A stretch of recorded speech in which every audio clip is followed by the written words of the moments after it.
بسم الله، اللهم صل وسلم وبارك على سيدنا محمد أشرف خلق الله. لا حول ولا قوة إلا بالله العلي العظيم.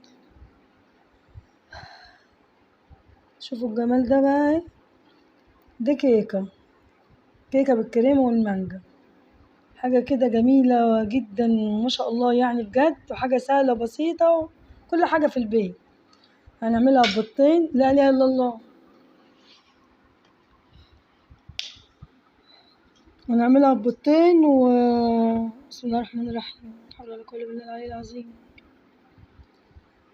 وهنحط معلقة خل كبيرة حلوة كده، وفانيليا، ونص كوباية زيت، لا إله إلا الله، وكوباية سكر، ونفس الكوباية حليب أو لبن بس. وهنضرب كله ده ونرجع تاني. ضربنا كله طبعا في الخلاط، البيض مع السكر مع الزيت مع الفانيليا مع الحليب كله مع بعضيه كده، مكونات سهلة وبسيطة في كل بيت، تعملي حاجة حلوة وجميلة. ومعايا كوبايتين دقيق، بس أنا طبعا بصور بإيدي وبشتغل بإيد فزي بعضه، كوباية دقيق اهي والكوباية التانية في الطبق. لا حول ولا قوة إلا بالله العلي العظيم.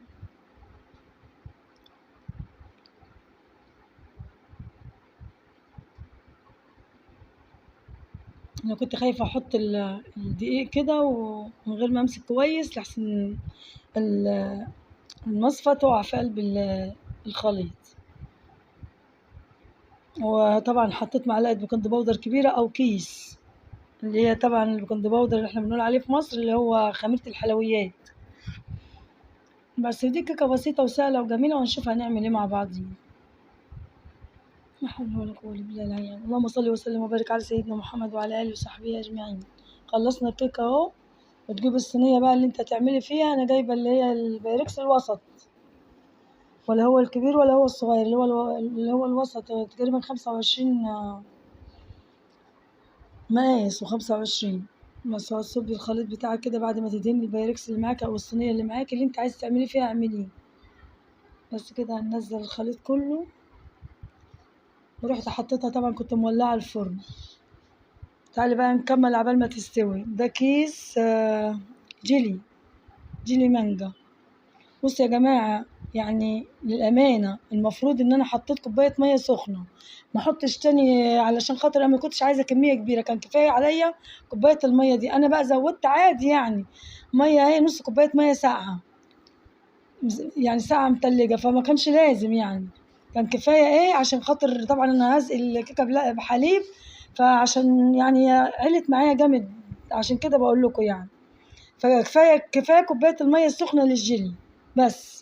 وطبعا هنسيبه يبرد، وهيبقى احلى وهيبقى اجمل. يعني صينيه الكيكه طلعت اهي بسم الله ما شاء الله، طريه عامله زي السفنج. هنخرمها كده بعد ما هدت شويه، يعني تهدى كده تبقى دافيه. ونخرمها كده بخله، وبعد كده نحط لها كوبايه الحليب دي، عشان طبعا مسقيه حليب وتيجي تحط لها جل. فكان كفايه كوبايه زي كوبايه الحليب دي جل الميه السخنه للجل. بس انا ده للامانه يعني لازم الواحد يقول اللي ليه واللي عليه، عشان اللي يعمل ما يعمل حاجه مظبوطه. بس خلصنا كده من الخطوة دي. نخش بقى معايا كريم شانتيه ومعلقة سكر، لأن الكريم شانتيه ده أنا جايباه سايب من عند الحلواني، بس ما شاء الله نضيف جدا. بس ضربت الكريم شانتيه، ومعايا بقى منجاية، حباية مانجا مقشراها، وأقطعها مكعبات صغيرة كده. لا حول ولا قوة إلا بالله العلي العظيم.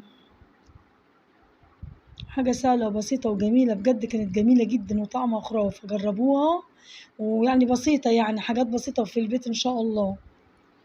اصلا المانجا دي والله كانت عندي في الفريزر برضه، بس بتاع السنه دي يعني لسه حاطاها في الفريزر يعني.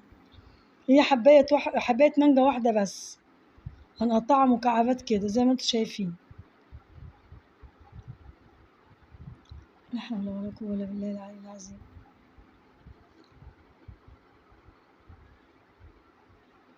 قطعها مكعبات صغيره كده.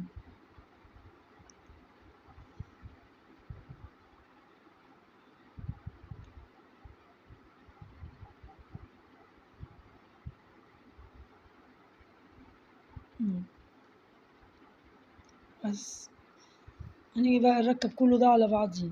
معايا كيس اللي هو كيس الحلواني أو بمعلقة، يعني أي حاجة معاكي هتحطي بقى الكريم شانتيه فوق الكيكة، بعد ما طبعا تبرد يعني هي كده كده باردة يعني. هتحطي الكريم شانتيه لازم يكون تقيل يا جماعة، يعني ما يكونش خفيف. هما كلهم 3 معالق كريم شانتيه اللي أنا عملتهم، وكوباية حليب متلج أو كوباية مية متلجة. لو ما عندكيش حليب هتعملي بيه كريم شانتيه، هتعمليه بمية ساقعة، بس لازم لأن الحليب كان معايا مجمد عشان يديك النتيجة الصح. مفيش حليب استخدمي المية الساقعة بدل الحليب. لا حول ولا قوة إلا بالله. هتغطي طبعا كل الكيكاية بتاعتك بكمية كريم الشانتيه اللي عندك. أنا حطيتها كلها طبعا، يعني ما شاء الله يعني كله كده كان مكمل لبعضيه. بس وهنسوي كده طبعا السباشلة.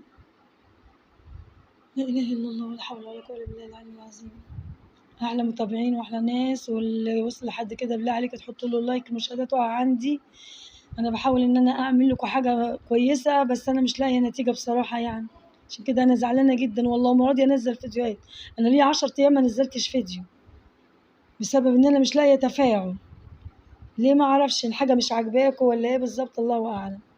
بس وهتحطي بقى كمية المانجا اللي عندك كده من فوق لحد ما تملي الصينية بتاعتك.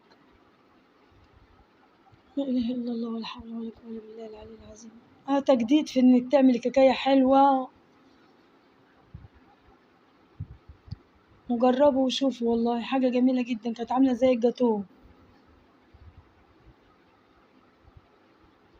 لو هتروحي تشتري الحاجة دي هتشتريها مكلفة جدا. بس وهتجيبي الجيلي يكون بارد، وهتحطيه طبعا عشان فل كل حاجة تبقى باردة. بعد كده هتسقي كده الصينية بالجيلي، جيلي المانجا. بس خلصت الصينية كده تحطيها في التلاجة والهنا والشفا للي أكل. و... واعملي وجربي، لازم تعملي ولازم تجربي. نعم. لو كان بقى، اوعى طلعتها بقى بعد ما حطيتها في التلاجة حبة. لو كان بقى حطيت كوباية مية بس على الجيلي اللي هي كانت سخنة، كان بقى أحلى من كده. بس على العموم طلعت حلوة وجميلة، وهي ما شاء الله طلعت عالية جدا. أنا ما كنتش عايزاها تطلع عالية قوي كده، بس هي اللي طلعت عالية كده بقى ما شاء الله. بس طالعة بس عاملة ازاي، بجد كانت تحفة. جربوا وقولوا رأيكم، والله عليكم تحطوا لايكات كده وتشجعوني. كده الفيديو خلص حبايبي، وشكرا على المتابعة. لا إله إلا الله ولا حول ولا قوة إلا بالله العلي العظيم.